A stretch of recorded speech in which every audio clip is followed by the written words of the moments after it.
আসসালামু আলাইকুম ওয়া রাহমাতুল্লাহি ওয়া বারাকাতুহু। আশুরার রোজার ফজিলত সম্পর্কে কিছু আলোচনা করব।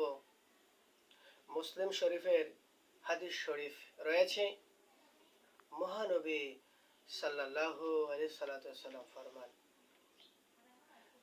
যে বা যারা এই মুহররম উপলক্ষে, আশুর উপলক্ষে যদি কেউ রোজা রাখে, 9ই মুহররম 10ই মুহররম দুইটা রোজা যদি কেউ রাখে, এর ফজিলত, এর মর্তবা, এর শান এত ব্যাপক।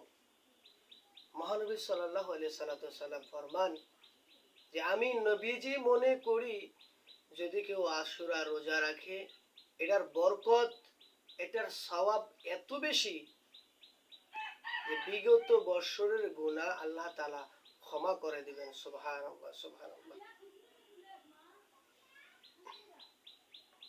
যে আশুরার রোজার বরকতে আল্লাহ তাআলা বিগত বছরের গুনাহগুলো আল্লাহ মোচন করে দিবেন, মাফ করে দিবেন। তাহলে সকলেই আমরা যারা দেখছেন বা দেখবেন, সকলকে বলবো আমরা চেষ্টা করব এই মুহররমে আশুরার নফল রোজা রাখার জন্য। যারা রোজা রাখার নিয়ত করেছেন, মুসলমান নর এবং নারী, আজকে শুক্রবার রাত্রে ভাত খাবেন, শনিবারে রোজা একটা এবং রবিবারে একটা, এভাবে দুইটা রোজা রাখবেন। শনিবারে একটা, রবিবারে একটা, দুইটা রোজা রাখবেন। একটা রোজা না, দুইটা রোজা রাখবেন। আল্লাহ তাআলা প্রত্যেককে আমল করার, ইবাদত করার সুযোগ দান করুক, আমিন।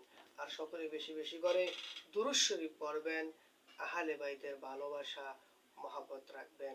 সর্ব জায়গায় আপনারা এই আশুরা উপলক্ষে মাহফিল, ওয়াজ, নসিহত সকল কিছু আয়োজন করবেন আহলে বাইতের মহব্বত নিয়ে। আমরা এই ঈদকে প্রাণ ভরে, মন ভরে ঘৃণা করি। আল্লাহ তাআলার লানত তার উপর এবং তার বংশধর এবং আরো যারা রয়েছে তার অনুসারী ঈদের, তাদের উপর লানত সবসময় আল্লাহ লানত করতে থাকবে, আমিন। সকলে ভালো থাকুন, সুস্থ থাকুন। আসসালামু আলাইকুম ওয়া রাহমাতুল্লাহ।